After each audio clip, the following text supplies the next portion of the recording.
We got another video. This one is called The OnlyFans Girl Who Killed a Guy with Plastic Wrap.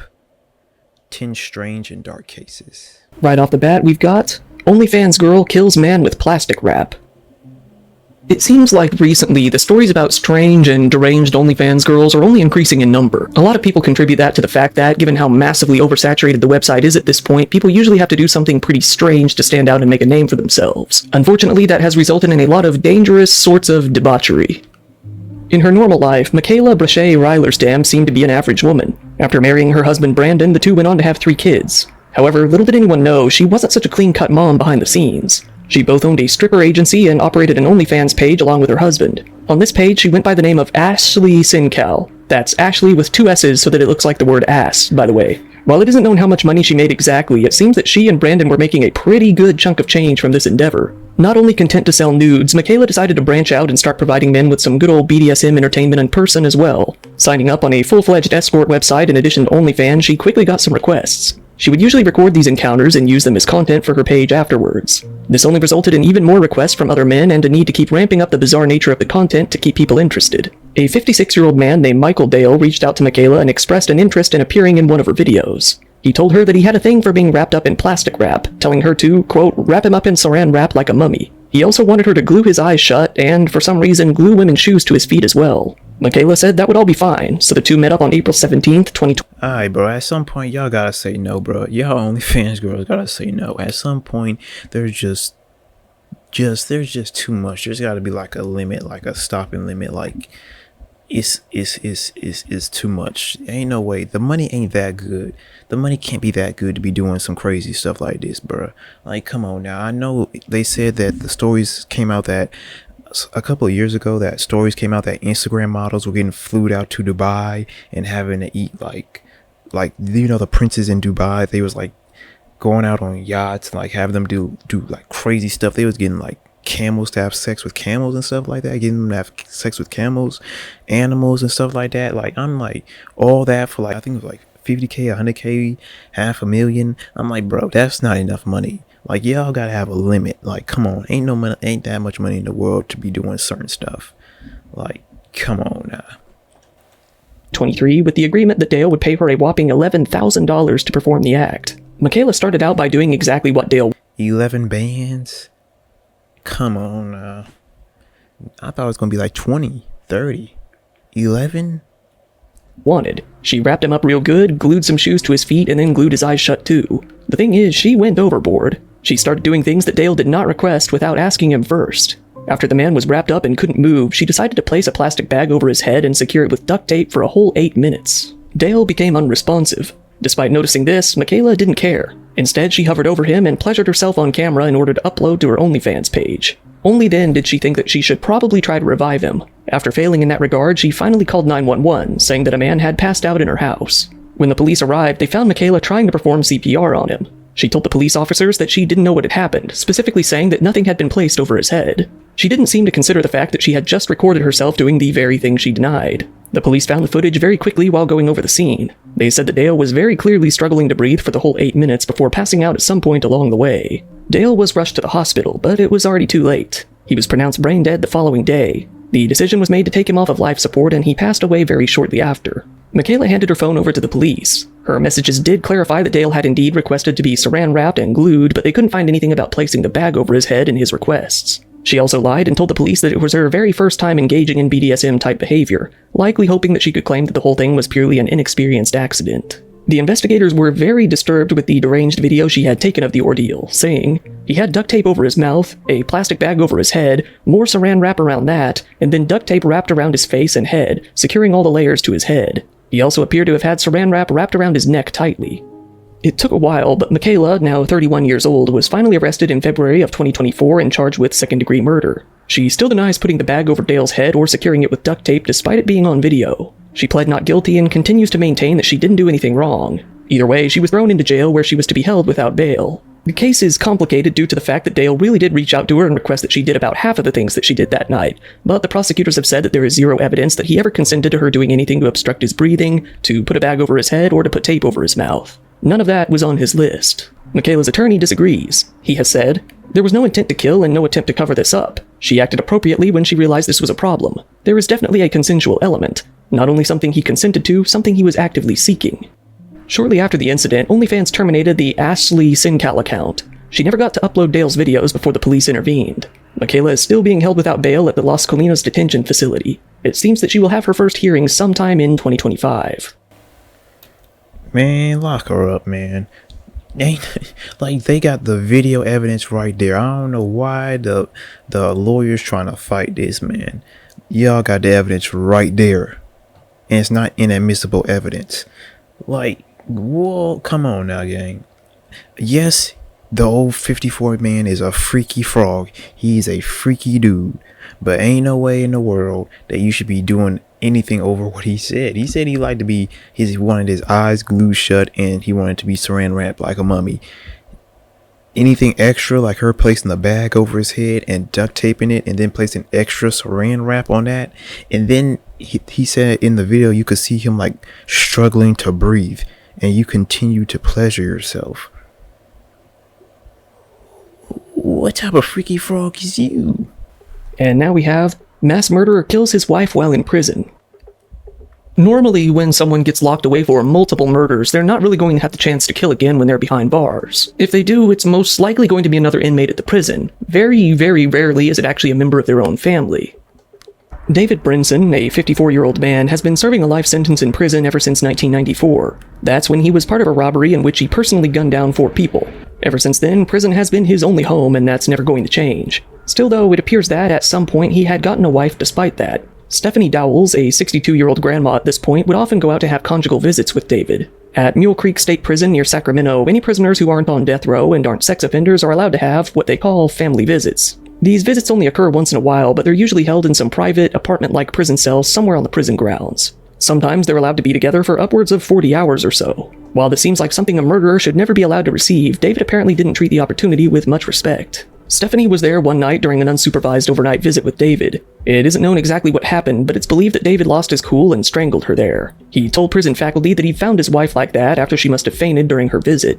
A subsequent investigation showed clear signs of strangulation, though. Stephanie's 2 kids are bewildered. They've been left asking who in their right mind would have left a 4-time convicted murderer alone with their mom in prison. Her son has said, "How could they just let this happen? I just don't get it.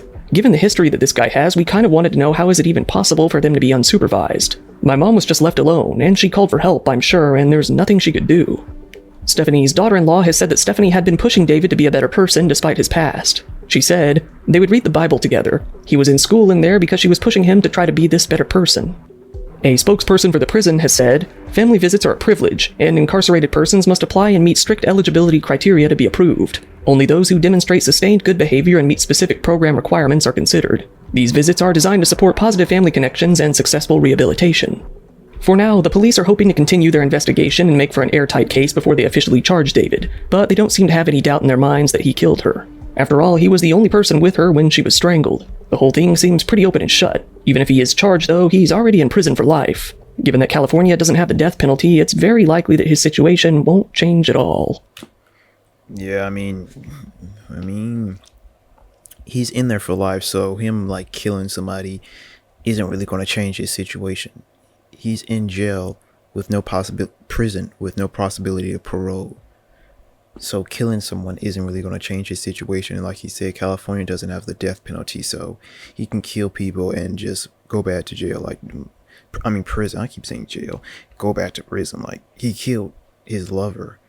So what's the penalty? More jail time? Like, he's already in there for life.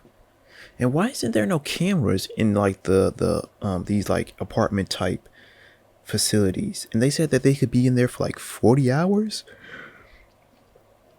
I ain't never heard of that. I know of they have like visitors, like you can have visitors while in prison and jail and stuff like that.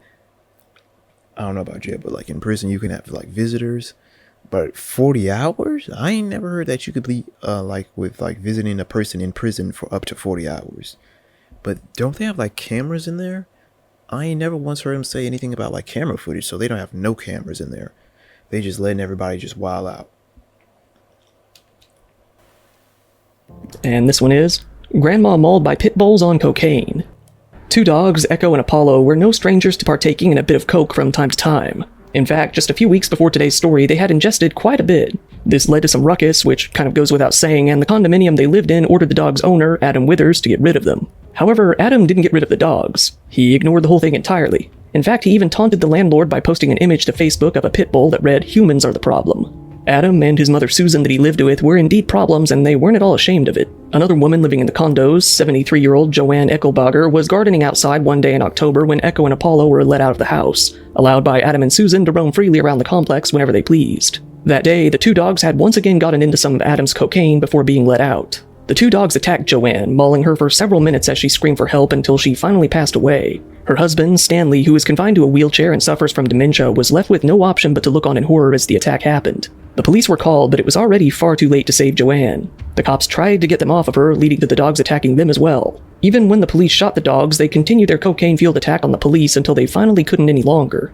Knowing the history of the dogs, they were taken in to be examined. It was proven that, once again, they had been high on cocaine at the time of the attack. Both of the owners, Adam and his mother Susan, were arrested on charges of involuntary manslaughter and taken in. They changed their minds very quickly about the whole humans are the problem thing and began to blame the dogs entirely, saying that this was completely out of their control. Joanne's family did not feel the same, with her son saying, "How do you not look at them as a villain responsible for killing your mom?" Her family has decided to sue both Adam and Susan, as well as the condominium association and the local dog warden, accusing them of severe negligence even after numerous complaints and red flags had been raised in the past, both about the dogs and about Adam himself. They were able to include police body cam footage both of this incident and the previous incident in which the dogs were high on coke. The police themselves were frustrated that the dog warden had refused to respond to any of this. The wrongful death suit is seeking damages of what has only been called over $25,000 along with punitive damages. The family's attorney said, "We are looking for justice. The authorities had a responsibility to take those dogs out of there." Adam was tried and convicted on charges of involuntary manslaughter. His mother, Susan, was also found guilty on the same charge. It took the jury only a couple of hours to come to that conclusion. It seems that their sentencing will take place at a later date. How do you let your dogs get a hold of some cocaine? Both him and his mom's stupid. Man, I hope they throw the book at them. How y'all just high on cocaine, letting y'all dogs get some of that cocaine? They probably had it like lying around somewhere on a table, on a coffee table. Him and his mom stupid. The apple doesn't fall too far from the tree. Like mother, like son, ain't it? And, oh boy. Teacher asked students to gangbang her in scream masks. Alright, here's one that I'm honestly not even sure I can get away with talking about. Worst case scenario, I guess it becomes a membership/Patreon exclusive, but let's hope it doesn't come to that. This story all started when a teacher decided to lose a bunch of weight, and let's just say she couldn't really control her desires anymore after that. A teacher in Indiana, 31-year-old Brittany Fortenberry, has just recently been hit with numerous charges related to her misconduct, creepy behavior, and full-on assault of a number of boys at her school. Working at Eminence High School in Martinsville, she has had at least 6, but possibly more boys come out and say that she had abused them in one way or another. Not only that, but her husband, Nicholas Fortenberry, was apparently well aware of her fascination with underage boys and allowed it to happen time and time again. But it gets even worse than that. Some of Brittany's victims have come out to say that she sent them nude photos and videos of herself over social media, which they were able to prove. They also said that, in a bid to groom them, she had spent hundreds upon hundreds of dollars buying weed, vapes, clothes, and various other gifts for them as well. One of them claimed that she showed off a pole dancing pole that she had installed in her house, even sending him photos of her, well, toys that she used when she thought of him. One of the boys was the son of one of Brittany's friends. She said that her son had received a multitude of messages from Brittany on Snapchat until he blocked her. She also showered him with endless gifts related to football, some of them being fairly expensive. All of this was so odd that his mother asked her son, frankly, if Brittany had ever done anything to him. She says that her son began to cry, saying that the creepy teacher had actually bought him a lot of drugs and alcohol to try to win him over. In addition to that, she had sent him an endless stream of sexual videos of herself that he was too embarrassed to disclose to his mom earlier. Some of the other victims said that their experience with Brittany was much more direct. One night, she urged 3 boys to say that they were staying the night at a friend's house, but instead come over to her place. She picked them up and took the 3 boys over to her home, some as young as 13, and asked them to, in her words, gangbang her. She oddly forced them to wear scream masks while doing so. It seems that, in the end, they agreed and it went through. One of the boys told detectives that they felt pressured, given that Brittany would buy them anything that they wanted. It seems that they couldn't continue after one incident where Brittany forced the boys to take mushrooms. When they didn't want to take them around her, she grabbed them by the arms and told them to just let it happen. When they still wouldn't take them, she instead mixed them into some food she gave to them. She even sent one of the kids a video of herself getting off on some underwear that they had left behind. One of the victims said that Brittany's husband, Nicholas, was completely aware of what his wife was doing. When the boys seemed to be unhappy with what had happened, this husband told him, straight to his face, that he... Is her husband a paramedic? Oh, nah, son. Would slaughter him in front of his whole family if he ever spoke up about what his wife was doing. When this all came out, Brittany was very swiftly arrested and hit with a large number of charges. After it has come to light that she had forced herself on at least 10 different boys, she's been hit with 10 counts of child molestation, 9 counts of dissemination of matter harmful to minors, 6 counts of contributing to the delinquency of a minor, and 4 counts of sexual misconduct with a minor. Her husband, Nicholas, was charged with intimidation and failure to report a crime. It goes without saying that Brittany was immediately let go from her job as soon as all of this came out. After her arrest, Brittany broke down and told the cops that none of this would have happened if she were still fat. She said that, after losing 150 pounds, she got far too overconfident in acting on her desires. As of the making of this video, the case against Brittany is actually still developing as more and more students continue to speak out and more charges are piled on. With the sheer amount of developments happening every week, it's likely that her trial won't come around for quite some time. Whenever it does, there's an absolute mountain of evidence against her. I know somebody in the comment section gonna be like, I wish where was this teacher when I was growing up. But nah, this is a pedophile. This teacher is a pedophile, a predator. This woman needs to go under the jail, under the prison. This woman needs to be locked up and the key needs to be thrown away. Hell no. This woman over here is the devil. Yo. No, seriously, like she is like the devil. Like she's a pedophile. This woman over here is a pedophile. Children, she said as young as 13. And I seen the picture. I believe that picture was of her and her husband. And her husband is a EMS. And how the hell do you let your wife knowingly be in relationships with children? You know that your wife is talking to children. You know that your wife is over here getting gangbanged by children, and you over here just letting it happen, just turning a blind eye to it. Nah, he needs to be thrown in prison, and the key needs to be thrown away too. He needs to be locked up, and the key needs to be thrown away too, because he's involved in it. He's seen his wife do all this craziness, and she ain't say nothing. Lock him up and throw away the key too. They both predators. After that, why not get into South Korean tourist poses as American high schooler to meet kids? Hey, while we're on the subject of schools, why not get in this one too? This is definitely one of the most purely weird stories on this list. In fact, one of the reasons that it's so weird is because the police and other people aren't really even sure if it's a crime or not. But then again, if it isn't a crime, then they don't really know what to label it.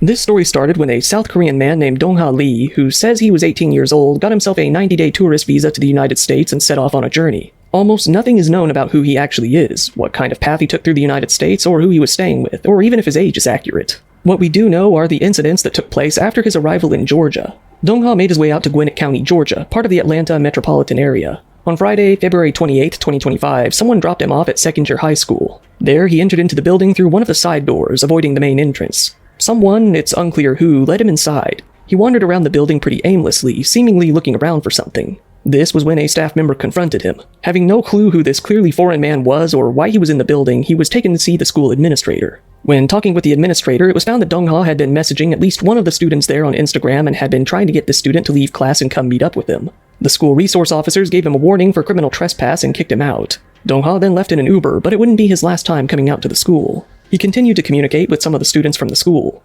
Eventually, he convinced a few of them to meet up with him at the mall. There, he bought them some expensive gifts like high-end perfumes and cologne. He even offered to straight up give them some cash if they wanted it. When school staff heard of this, they sent a warning out to parents, asking them to report if this guy had been meeting up with any other kids. Dong-ha made his way back out to the school on Monday, March 4th. He very oddly went up to school staff and tried to enroll himself in the school. They, bewildered, turned him away due to his age and not having citizenship or even temporary residency within the United States. After all of these bizarre occurrences, the local news began to report on the mysterious Korean man who was trying to make his way into the school system. Dong-ha, angry at the coverage, actually decided to call the police himself. He said that he was being threatened due to the coverage of the incidents. Rather than the cops coming out to help him, though, they instead issued him one more warning not to attend any schools in the area again. The next day, the local news actually found out how to contact Dong-ha and had a very weird phone conversation with him. He lied numerous times during the call, for example, saying that he was staying at a hotel when he was actually staying at someone's house, and saying that he had been given permission to enter the school. His biggest lie was saying that he had met the kids he talked to on a previous trip when they came out to Korea, somewhere those students had never been. Strangely, the news crew also noticed that his phone number was registered to a California area code. Why are you meeting up with these individuals through Instagram and going and buying them things? Something- I wanted to make friends. But Buford and second year high school? I met some students who going to second year high school. I met them in Korea when they visited to Seoul. Firstly, I didn't do anything illegal in here. Second, Where do you learn to speak English from? That makes me to believe that he's been to America before, and he's probably done this to another school. It's all speculation, though. in like second year high school, they gave me like visitor sticker, yellow one, visitor sticker with my name and like entry date and purpose. They gave me visitor sticker, so I didn't do anything illegal. Why? In school. Why are you doing this? For meeting. Why? For meeting. For registration. And how old are you? 18. Because Hall County said your age did not match what you were telling them. Oh, I was born in 2006. Very shortly after this phone call, the police actually paid Dong-ha another visit. They came out to the home where he was staying on Laurelwood Trail and Flowery Branch. It seems that he was still messaging the students. He was booked into the Hall County Jail. He was then put on an immigration hold. Dong-ha Lee was charged with failure of unauthorized person to check in at designated location due to his entering of the school. It's unknown if he will see any time for this. He still remains in the Hall County Jail as of the making of this video. And keep him there. Keep him there. Alright? Keep him in that jail. Here's a controversial one. Anti-Elon activist sets himself on fire with Molotov cocktails. There has been a whole lot of controversy going on with Elon Musk recently, and regardless of how you feel about him, you can't deny that it has resulted in some pretty chaotic antics. You've got graffiti, vandalism, and even people taking shots at each other. This case, however, is one of the weirder ones to fit into that list.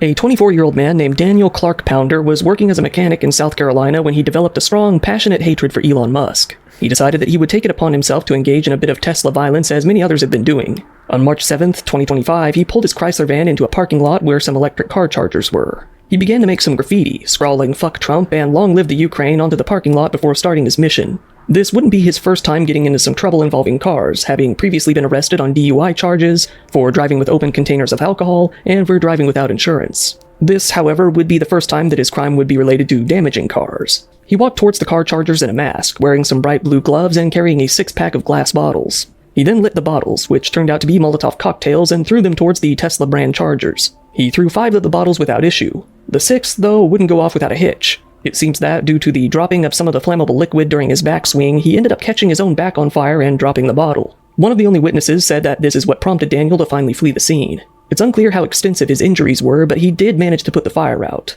He hopped back into his van and quickly sped off. The police issued a public appeal to help find him, and it doesn't seem that it took very long. On March 13th, they found him for some reason still with the burned clothing in his van. They even found what appeared to be some sort of political manifesto that he had been writing, most of which were ramblings centered around Elon Musk's Department of Government Efficiency. They found one more 3-page manifesto inside a notebook in his apartment. The U.S. Attorney, Brooke B. Andrews, said of the case, "While we will defend the public's right to peaceful protest, we will not hesitate to act when protest crosses the line into violence and mayhem. These kinds of attacks have no place in our community. We must remain united in our commitment to safety and respect for all, regardless of political differences." Daniel Clark Pounder was arraigned in court. It was publicized that he's facing a long 20 years in prison. It seems that he was hit with a charge of arson of property and interstate commerce. The attorneys read a letter that Daniel had written in which he claimed that Luigi Mangione, the United Healthcare CEO assassin, has a major influence. Daniel said that, although his actions were indeed those of extremism, he hoped that he, like Luigi, would inspire others to engage in non-violent protest. A magistrate granted Daniel pre-trial release, saying that it was granted due to his history of mental illness and a lack of prior violent record. She pressured Daniel's family to get him some help and make sure that he actually takes his meds, implying that he was willingly neglecting to take them leading up to the incident. Right now, Daniel is under house arrest, forced to live with his mom while she makes sure he treats his bipolar disorder. Man, throw that man in jail, man. That man over here trying to set random people's cars on fire for whatever stupid reason he wants to set the cars on fire. I know he said Elon Musk and Trump and all that great stuff, great, that whatever you believe, nice and whatever, but gang, setting random people's cars on fire who bought Tesla cars are not the problem. Random people on the street, regular people on the street who bought the Tesla cars are not the problem. And this one is, janitor spread STDs by peeing in water bottles. This isn't even the first time on this channel that we've come across someone being a little bit of a piss miscreant, a pisscreant if you will, but this might be the only time anyone's actually gotten sick from it. Lucio Catarino Diaz was a 52-year-old janitor working at a medical building in Houston in 2022. Once a woman working in the same building noticed that her water had an odd smell, a sour taste, and a yellow tint, she immediately became afraid that someone had tampered with it. She said, "I felt disgusted. I raised it to my face, smelled it, and it smelled like urine."